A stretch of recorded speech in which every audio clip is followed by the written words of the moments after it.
membership, and then we'll kick it right over. Thank you, everybody, for joining us for Top Notch Comics #9 Book Club. My boy Jeffrey Darcy renewed his membership, so let's drop a leg to him, and we will get Alan to start the review. Biggie.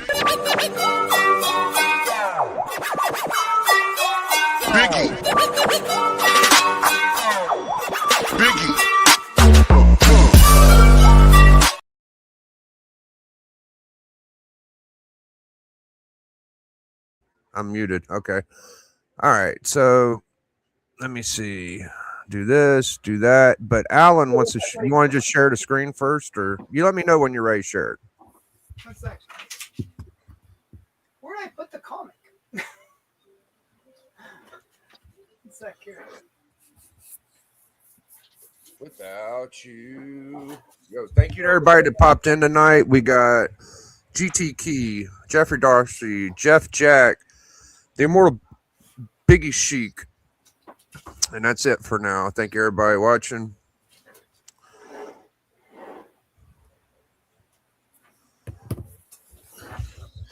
The Immortal Biggie Chic. That is an awesome name.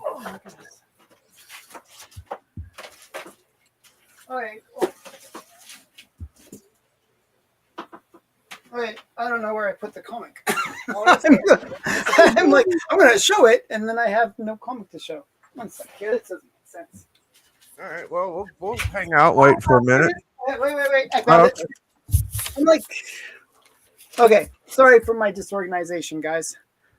This comic is the one that we're going to be doing today. It is Top Notch #9, and it's the first appearance of the Black Hood. So I'm going to share my screen. Yep. And I'm going to go through the story and explain a little bit about the story. So you got this is the cover. One sec here. Gotta switch. So I can't see you guys when I do this, but here's the cover. It's kind of a cool cover with creepy guys and all this kind of stuff. Has not much to do with the story inside, but this is the creepy cover. You can buy a desk. Okay, so this is the Black Hood, Man of Mystery. This is his first appearance.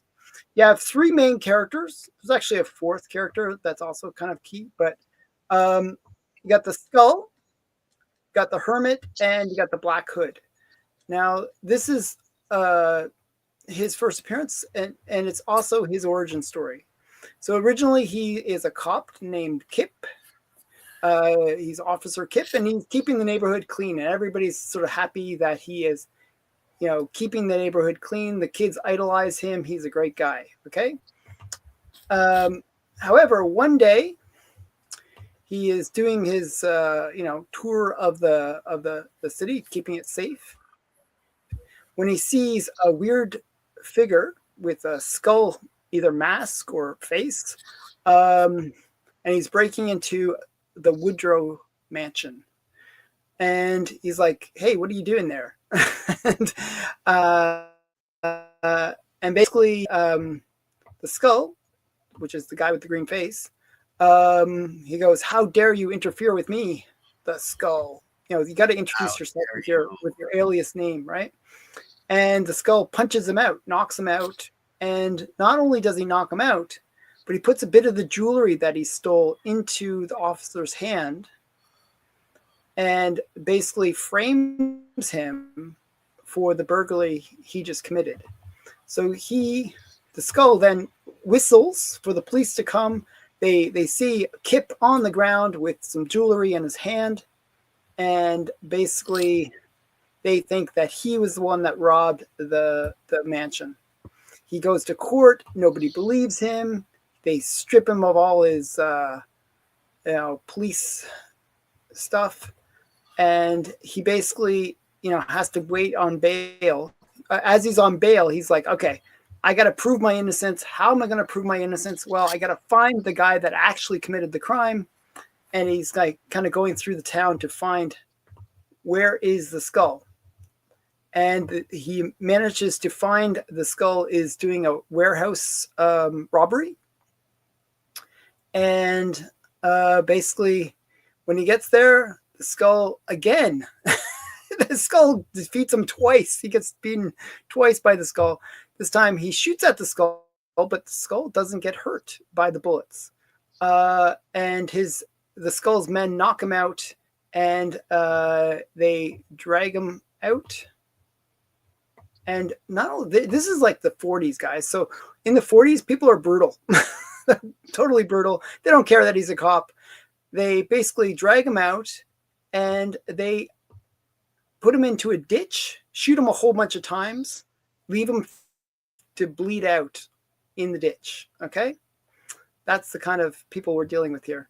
And it just happens, though, that the ditch that they left him in was near an old log cabin. And the man living there, a hermit, finds Kip's bleeding out body and takes him back to, kind of put him back together again. And so, the hermit basically takes care of him, 8 bullets out of him, by the way. He shot him that many times. And he sort of takes care of him, nurses him back to health.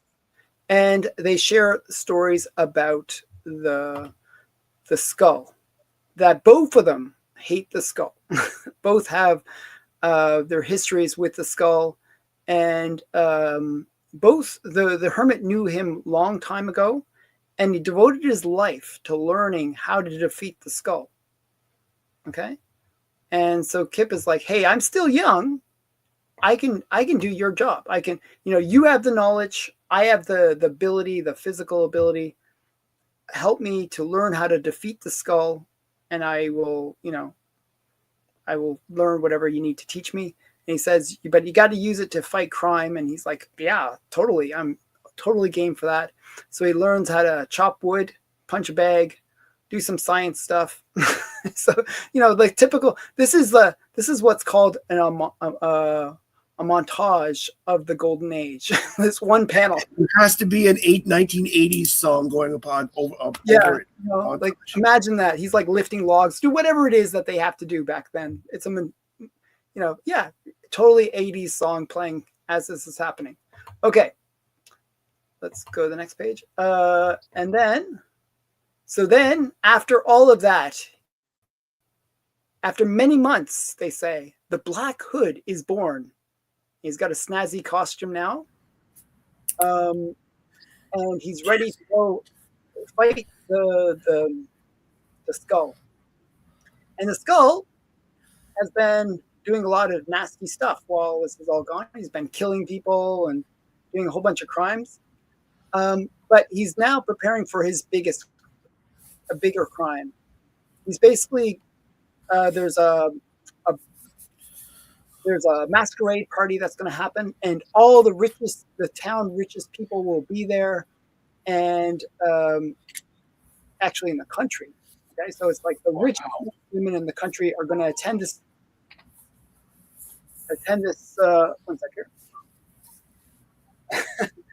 Attend this ball, masquerade party, and it's the main woman. This is the main woman. She's the one that's putting on the ball, and the skull sends a note to all of them, saying, "Dear Mrs. Sultan, I forced you to overlook. I forgive you for overlooking me when I sent out your invitations, but fear the skull shall not pass your daughter's birthday." So her daughter is Barbara Sutton, okay? And her daughter is kind of another one of the key characters in the Black Hood.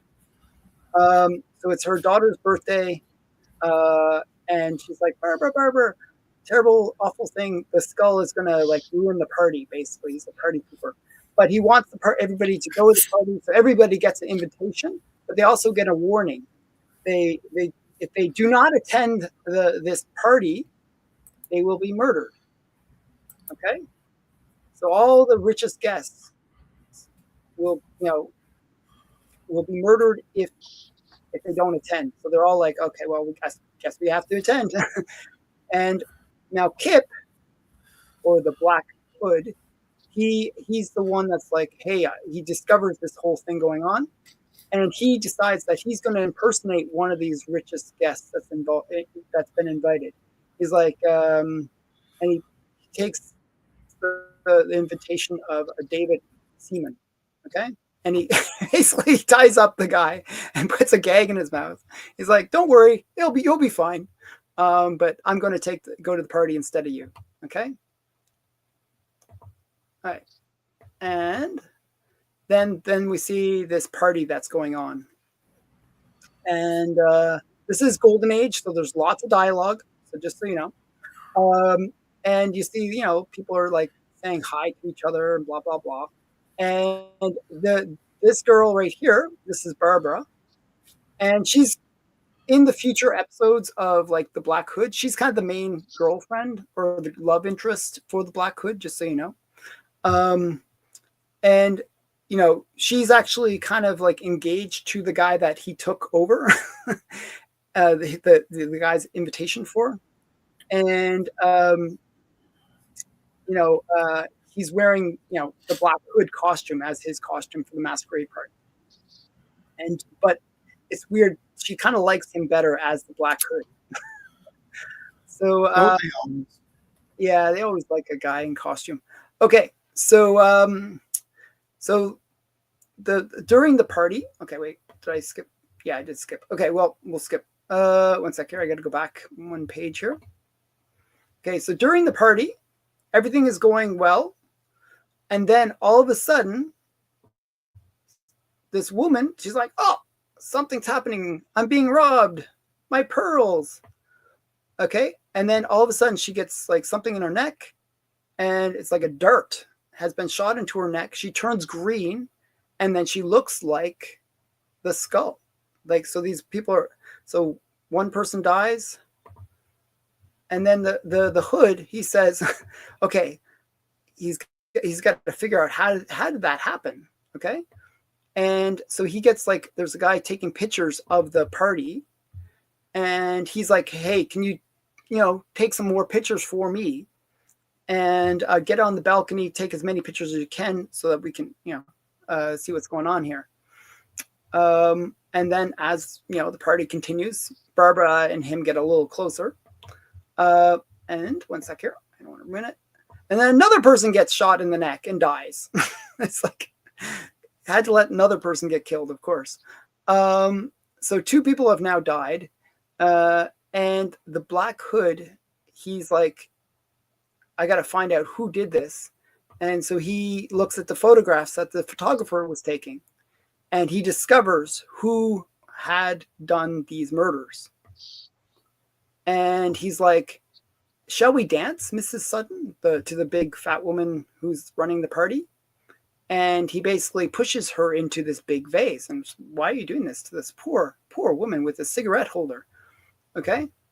Well, actually, she was the Hood, the skull disguised as the big fat woman, and she was using her cigar or cigarette thing as like a blowgun, and she was like shooting the guests that way. That's how this all worked.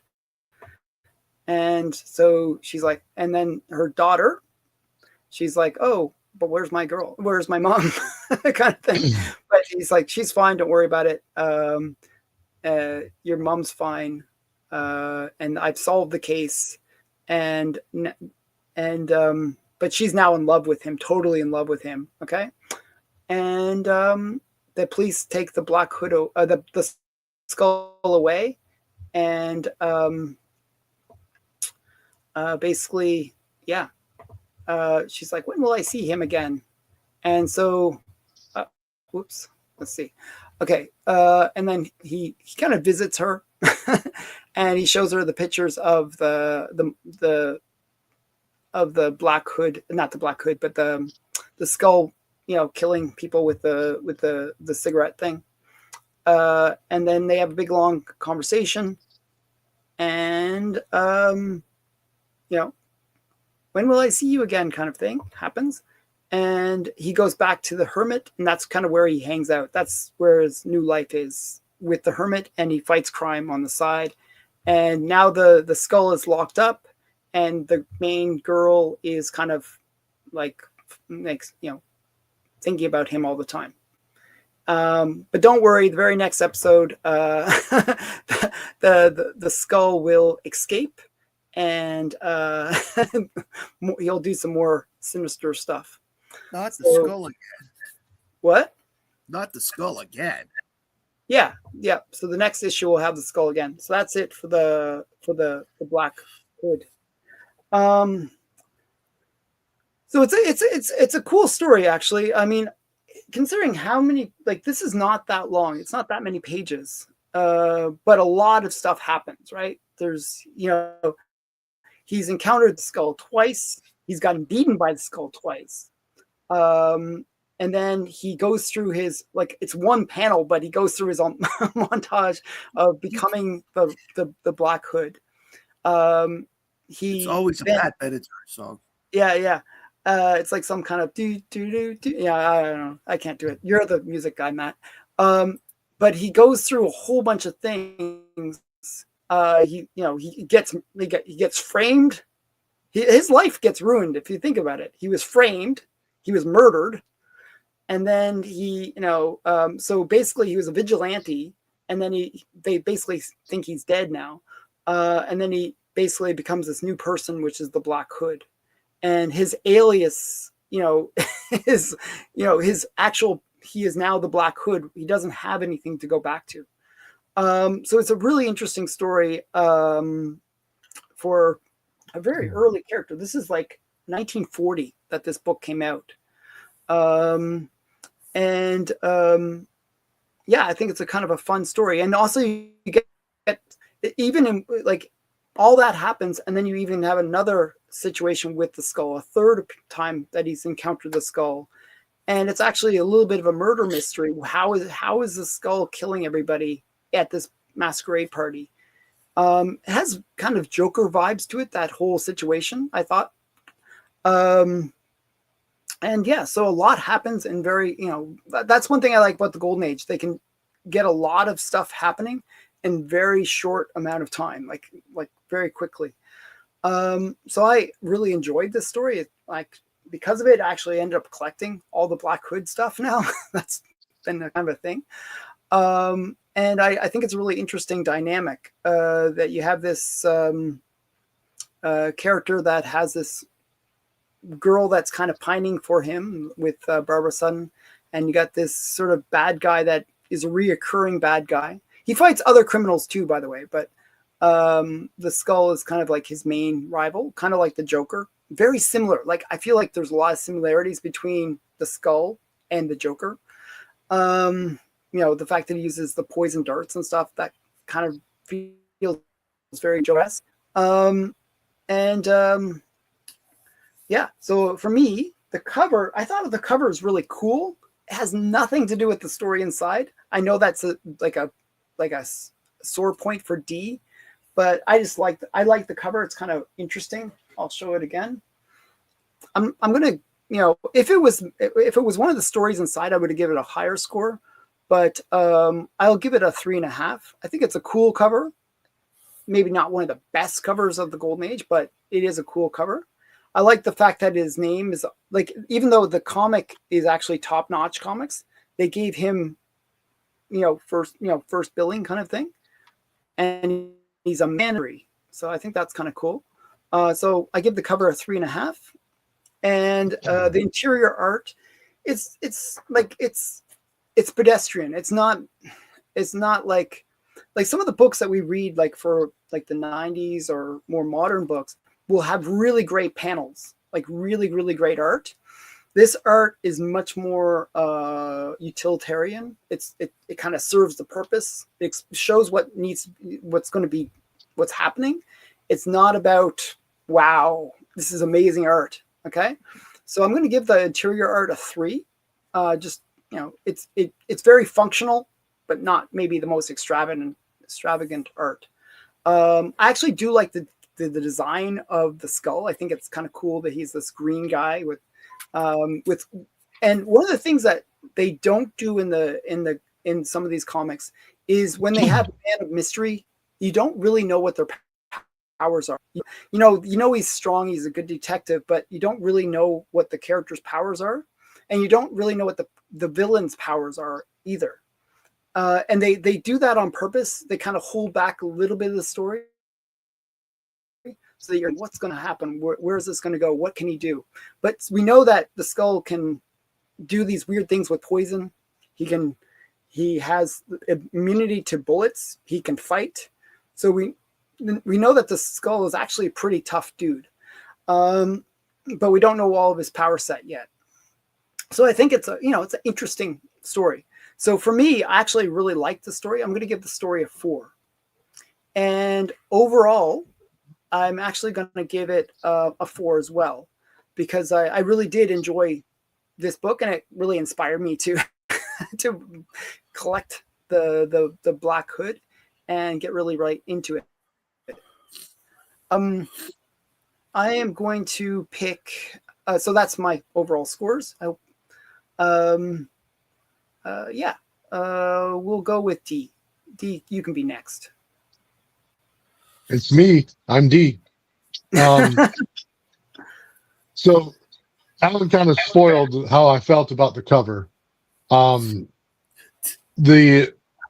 book, the cover has so much going on, and you look at that, and you start, if you bought it for that story, you're gonna open up the book, and it's nothing of what they're showing you on the cover, which is, and I didn't read the full. Like it's one of them 68-page books, so yeah, it has multiple maybe they stories. put. Yeah. Did they put all the characters of the I think book it on has the cover? elements of each of the stories, so that's why. Okay. Yeah, and so I can dig that. It just still, like, I kept waiting for like some of the things from the cover to pop up, and I'm like, oh no, it's not that at all. Happen. Yep, it didn't happen. So the cover, I'm gonna give it a 2. Art is cool. It's definitely collectible. It's not my thing. Interior art, man, I hate to say this, and I think some of you guys might try and poison me after I say this, but some of the Golden Age art really starts to blend together after a while, and to me, this felt like another Bullet Man. As I said, another functional art. Yeah, it works. It does tell the story, but you're not. The interiors aren't gonna, knock your socks off. Not even for the Golden Age. I'll give the interior art a 2.5. The story, you said, they did a lot in such a short amount of time, and they did. But I always consider that to be a weakness. And it could go the other way. They could do almost nothing with a lot of time. So I'm not saying it needs to flip all the way. But one of my least favorite aspects of reading some of these Golden Age stories is they're all inside of these like very large books. And they give you a bunch of filler stories afterwards. And they could have just fleshed out the story better. Like, yeah, that's the Golden Age problem. I totally agree. Yeah. I hated how he got framed. That was such a, like, yeah, just leave these in his hand, and now he's guilty. Like that didn't line up. Well, he didn't have his full trial yet. It was just he was in between.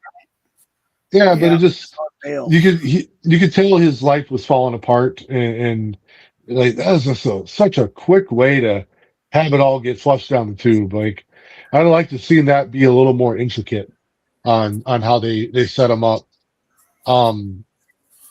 Then I was fine with how he got the second time. Like, he's scouring the city and looking for him, and like, oh, there he is, and then like they rough him up and they shoot him a bunch. I was like, damn, that's kind of savage.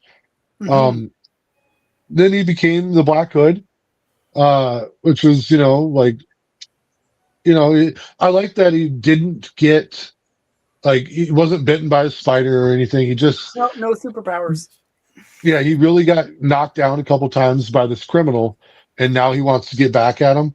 But then the one dude that found him was also a sheriff of a town where Mhm.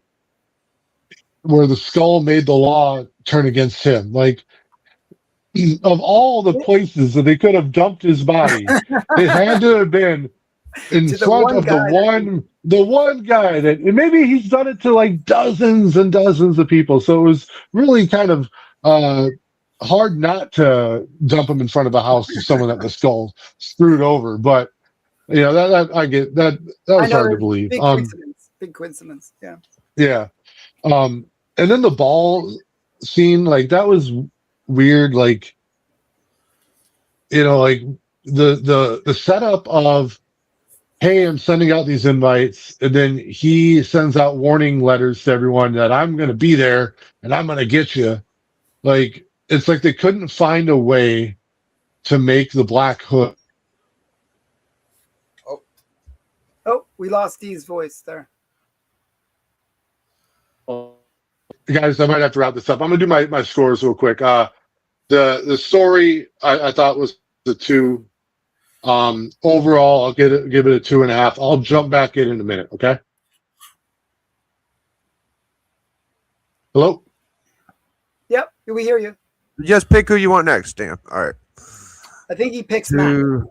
Two. Let Biggie go next. Point. Really? Hold on. Why? I'm still. But Matt, he's totaling stuff. Because That's I'm why. still trying to dig out my book for next week. Oh. All right, I'll go. No problem. 5, 7, 9.9. Just a 9. 1, 2, 3, 4. Yes. Okay. 23.5. So for me, I like the cover. It looked like a badass cover to me. First appearance looked good. I did read the extra stories. I enjoyed it. It wasn't like a typical Golden Age book where it was a fucking newspaper. It had really basic bubbles, and you could read it very, very smoothingly, in my opinion. And yeah, it was maybe a little bit less wordy than most Golden Age books, actually, to me. But yeah, it was sort of in between, I would say, more Silver Age kind of level. Yeah, maybe not so bad to me. So for the cover, you mind holding it up again, Alan, since we do have it on panel? Yeah, yep. All right. It's actually a really cool cover. Yeah, I dig it. I love the creepy little guy in the bottom by the bat. With the red and white. He's one of the boys, and then you got these creepy. This is a different story character, but yeah. So I enjoyed it. I'm going to give that a solid 4. I mean, to me, it's done very well. Yeah, I liked it a lot. If it was my book, I'd be fucking every other day probably showing it. So, it's how I roll. Yeah, I'm happy to have it. I would love to have a book like that. Yeah, absolutely. I'd actually love to have a book like that more than just some random key that everybody shows every day. So I appreciate it. The inside art was fucking fantastic. Classical comic art, my favorite type. I could see where people. I would love to know who did the cover and the insides. I looked and I couldn't figure it out. Let me see what this thing says. It says, yeah, it doesn't say who did it. That's I think I looked it up before, and it doesn't say. It just says a bunch of artists worked on this book, but not who did what. Well, I could see a mixture of all the good Golden Age guys in that. I'd be surprised. Irv Novak was involved as well. He did a lot of stuff for Irv Novak. He did a lot of stuff for Pep.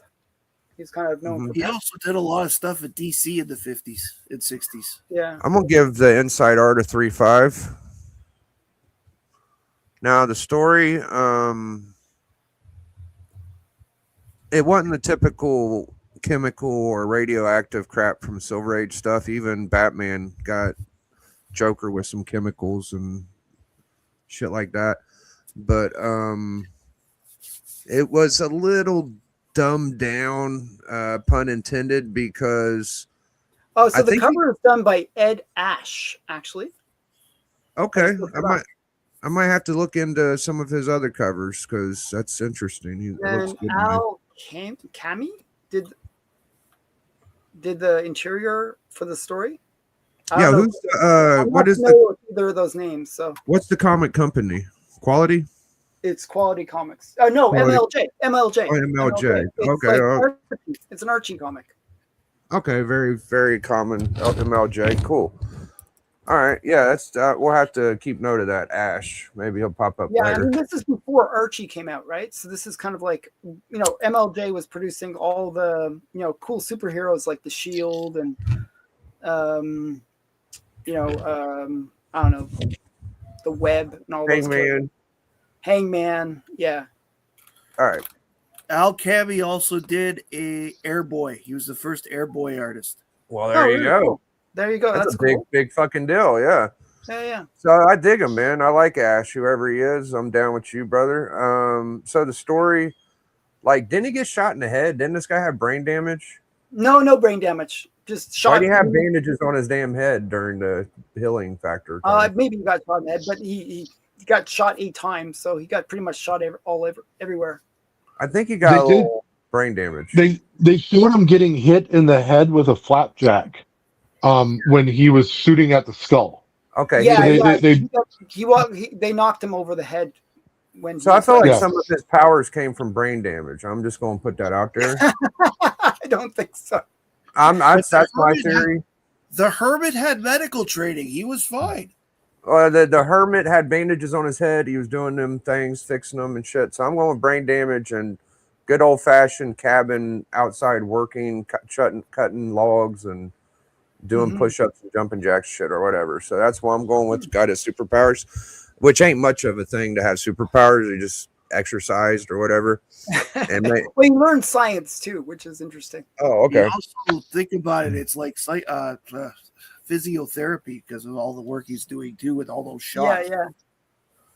Yeah, I can't imagine him being very healthy after being shot like 8 times. No, I know. He comes out like a stud because he's damaged, it's kind of stupid. But I'm gonna give it a 3.25. And overall, I will go 3.5. I enjoyed it. I enjoyed the other stories too. I don't know which one I like the most, but there you go. Hey guys, I read. Oh, hey Matt, sorry. hold on 1 second. I have to go back into work, so I just wanted to pop in and say I'm sorry I had to jump off so it's quickly, but all right, I'll talk to y'all later. Thank you, D. Hey, by the way, not you, D, but TM. Thanks for popping in, TM. We'll catch you later, big dog. We didn't miss you. All right, there we go. I also read the entire book because that's who I am. If I'm going to read a comic, I'm going to read it through to the end. And I have to say, there were some very interesting stories in there and a couple of duds. But for the current story that we're talking about, not a dud.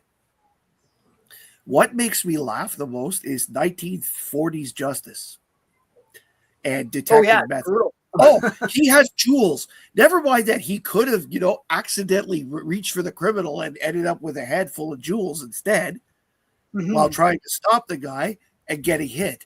No, he had to stole them. Yeah, it's pretty. 1930s crowd, I guess DAs in the States. 1930s DAs just want to get everybody into thrown jail. away. Yeah, thrown away. Put them in jail forever. Excuse me. So anyway, there was also the fact that I was really like, how the hell did they turn green? It looked like they were throwing masks on, like in that little red thing on the top. Where the hell does that come from? It didn't take much, yeah. Like, what do you mean they were turning green because he shot them with a dart? Yeah, you guys think there was a red thing on top. They all had like this ribbon or something on the top where it was red. It's like a thing in the neck. Well, anyway, I think that was part of their costume or something that you're possibly. It just looked weird to me. However, let's get into the scores because that's what everybody. Maybe that's how the red guy turned ugly, but he turned red instead of green. Maybe they eventually turned red. I don't know. Go ahead. Okay. Also, the part of the story where the man formerly known as the Hermit just happens to know I got medical knowledge. Oh, I can help him do this. It's just amazing that he was able to do that. So the cover 4, I liked it, even though it was not tied to any particular story. It was still a great Golden Age cover. So 4. Interior art for this story 3.75. It was really good for Golden Age. I would throw in the fact that, backgrounds would have been nice, but in that style, in that time, it was more about the people, and they just put different colors to show background. So that's fine. Writing. The story was not the greatest. I'm going to give this, it's okay. For Golden Age, it's great. It's perfect for Golden Age. So because it's perfect for Golden Age, I'm going to give it a 3.5. Mm-hmm. All right. But it's not like there were so many holes in this story. Like, how on earth did the Red Skull get everybody's addresses? The so skull, quick? not the Red Skull. This is just the skull. Skull. All right, the skull. How did he get there so fast? How did he get everybody's addresses so fast? People had telephone books back then, Matt. Yeah, I don't think that's not that complicated. Yes, but most of them would have had unlisted numbers. But no, dude. No.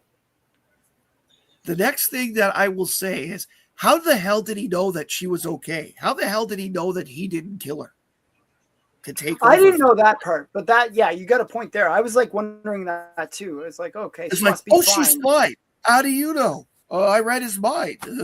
I don't know. Yeah, he didn't know. He didn't know. Anyway, overall, because it was a fun Golden Age book, I'm going to give it a 4. Okay.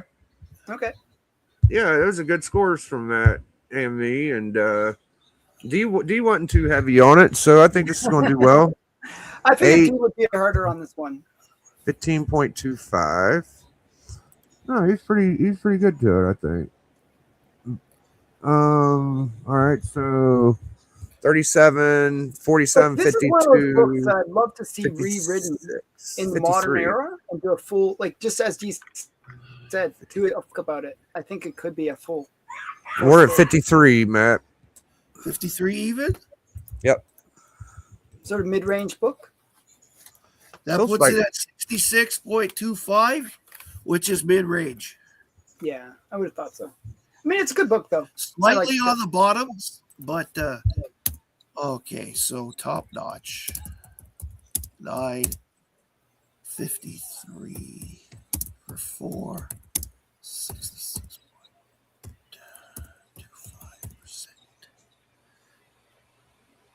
Yeah, it's in the bottom half, but it's close to the middle. Yeah, so in the next one, the skull breaks free from prison, and he's doing some bad stuff too. I'm just glad that it wasn't every page was I'm glad it was a small story. It felt like a normal turn instead of 68 pages of the Black Hood. That would have probably worn a little bit. I thought the story ran well. I didn't have issues with the story that much. I thought it was very basic. It was the old school, met the hermit in the woods and trained up, and it worked for me. Yeah. I had no issues. I get why the super villain did all the shit he did. Only thing I didn't understand was how did the skull get his powers? That's all. He didn't. We don't. That's one thing we don't know. It's a man of mystery kind of situation. The mystery man. Yeah. So one of the things is that they hint at in this book is the skull is incredibly old. Yes. He's bulletproof. Yeah. And he has his and he has his own syndicate of people working for him. Don't forget, he's probably a master chemist. And he's probably. So that's one of the things that was really popular in the Golden Age. If you look at Bullet Man, they were really into science, and science can, they make gadgety things. Batman's the same way. So yeah, it's got a lot of that. I don't know. I like the Golden Age for that. There was a lot of they in a way kind of they took liberties with things, with science and stuff, but it was kind of fun. They would always say, they'd put out there like, because of science you can do this, or the fact that they have like these mysteries that you have to solve. How are we going to solve this mystery? How are people getting shot in the neck? I kind of predicted that it was going to be the girl with the thing, but I didn't see that coming, to tell you the truth. I didn't see it. Yeah. Bah, But- hug. I mean, by the time she was on the panels all the time, I was like, okay, it's got to be her. But Mhm. But yeah, I mean, I think it was interesting. So yeah, man, looked like a fun book. yeah, All right. So I believe it is Sir Matthew's turn to pick a book. I struggled with this one in the sense that like I had like 5 or 6 I wanted to do, and then I decided to go with this in a completely different direction. That's why I had to dig it now. 50 years ago this year, this book came out. Superman 300. I got the book. Hell yeah. Superman 2001 is the story. It has Superman arriving in 1976. Okay. Basically what happens if Superman arrives in 1976 and he becomes the Superman of 2001? And what I thought would be interesting, 25 years after 2001, would be to look at this book and see what they thought we would have at the beginning of the 21st Do century. we have flying cars? No, but they do. By the way, I know this cover only because it's one of those weird innuendo ones. Mm-hmm. Oh, yes. That's his origin too, right? Well, it plays with his origin. That's right. Okay. Because what it does is it makes it 25 years later. Wow.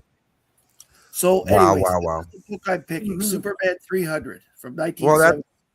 that's a book that people collect because they collect Superman origins. Like I know Nauman collects origins, so he likes that one a lot. It's like signed by 20 people or some shit. So So sorry, Superman, what number? 300. I got it like literally right over here. Did you Like, just I pick can that grab up? it.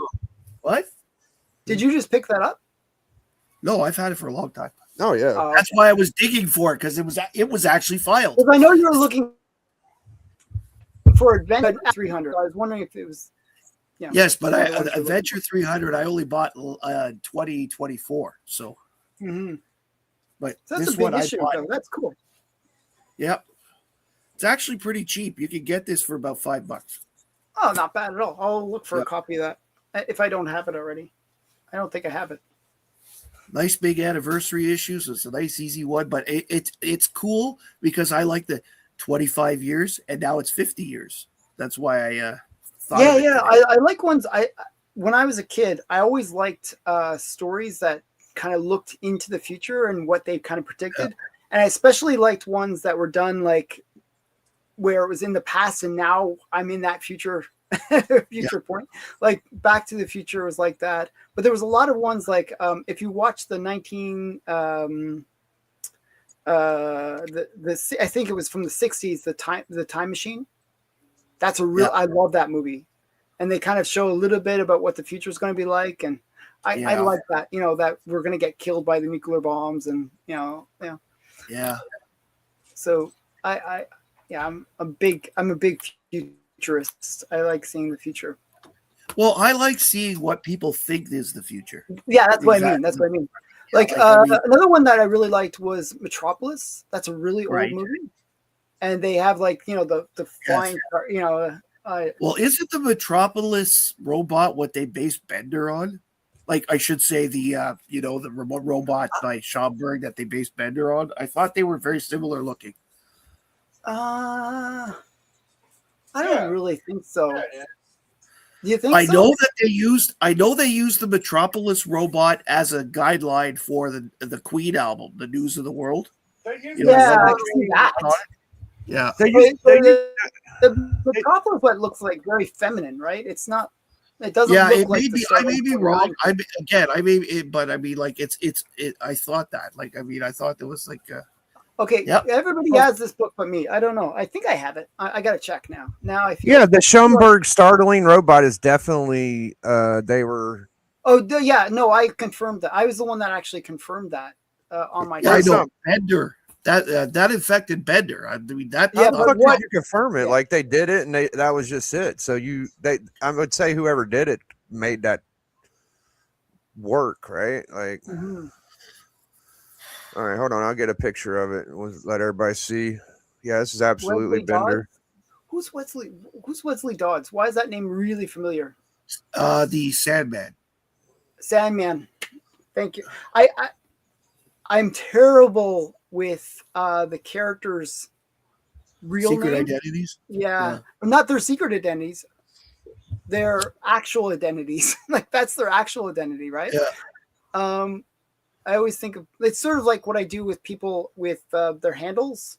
Like, like I call Matt Likes Comics. When I meet him in public, I'm like, oh, it's Matt Likes Comics. How you doing, Matt Likes Comics? And it's just a thing. But yeah, so that is the Human Torch. And that looks like a ripoff of Bender too, doesn't it? It does. That's a really great cover, by the way. The Human Torch Yeah. one. Is that Alex Schomburg? I don't know. I would assume. I can't see the number. It doesn't look like an Alex Schomburg though, only because of the way that the Oh, look at this Batman down here. I didn't know that might be. that's an homage. I think I that's don't somebody know. doing an homage. That's Oh, not. yeah. That's not. And look at And the then- startling with Bender actually Holy and the shit! girl. That's really cool. Is that a real book? Oh no, it's by Photoshop. No, it's not a real Damn. book. It's somebody. I would be photoshopped sick if it but was. That looks really cool. Look at all these I great like the- homages on here. Yeah, I like homages. I'm a big homage fan. I have a whole long box devoted to homage covers. I All right, well, really that- like that Batman one. Looks interesting. Okay. I like just- both of these. I would rather have the actual. Oh yeah, the real Bender one. Yeah. Yeah, I would love that. Maybe that'll be a good commission for one of these YouTube artists to do. All right. Well, that was Top Notch 9. Let's go around the horn. I know that Matt just had an interview with, I think it was Veronica Comics. Veronica Totten. Yes, that was yesterday. Mhm. And coming up this weekend, there's a Superman show, and I'm still trying to confirm who's going to be on it at 9 p.m. Eastern. And then next Tuesday, I have artist Sammy Francis joining me on my Tuesday show. And I'm Oh, cool. Alan and I and Lau Tor from All the Comments Mhm. are going to be showing the results of our $50 challenge on Alan's Friday comic show. It's a battle. It's not It's a a battle. challenge. It's a battle. Battle It's a to the battle. death. So yeah. Oh, you guys I'm already half dead, so you're halfway there. did a $50 comic challenge. You didn't invite me, you motherfuckers. You weren't No, at the con. It was at people at the con. We went to the Oh. Ottawa Comic Con together, and we had $50 each to play to see who would win. Yeah, I wanted to do that like on the internet where we did like under $10, but we never got to it. But all right. So yes, on my show on Friday, I will be doing the 50 battle with Matt, and I'm gonna actually give you guys a quick preview of the books that I'm using. Whoa, that's the pack that I picked up for $50. And this is not $50 US, which is $1 million Canadian. This is $50 Canadian. Can you imagine all these books for $50? $1 billion worth of books. Okay, so yeah, so that we're doing on Friday on my Friday Hangout show, and I have on this. Saturday, I'll be showing the rest of the books that I picked up because I spent almost $200 altogether on at the con, and I picked up some pretty cool things within that budget of a couple $100. So I'll be showing that on Saturday, and then next week, if you're watching my current unboxing series, or even tomorrow, if you watch my current unboxing series, it's all Grail books. It's like Grail, cool, big books. And the finale is going to happen soon, where I show a few episodes. All right. Okay, Oh, man. and so yeah, All right. that's it. So you heard Alan, you heard the man. Big Grell's coming on his haul videos, Friday night hangout, doing the $50 challenge and his normal hangout per usual. Tomorrow night we will be doing the Hot 5 Commandments with me and TM Nerdy. Cool. And Friday night, I think I'll come up with some categories for us to play around with. I'm gonna try to structure maybe some this and that, a little bit of trivia, and maybe some something else I'm working on. So yeah, Collector Club Friday, this Hot Five Commandments Thursday, and everything else per usual. Thank you everybody that came. I feel like there was something else I was going to say, but all right. Oh yeah, next week, Superman 300. It feels like a slot machine right now. Superman, Alex face. Superman, and sorry, you don't win, guys. There's no winning here. All I'll right. have to look. Maybe know, I have it in I my think- box. It seems like a book I would have bought. What up, Chonker? All right. See y'all soon, man. Thank you, everybody. Hashtag enjoy. Bye, everybody. Big Biggie. Biggie. Biggie. Big Biggie.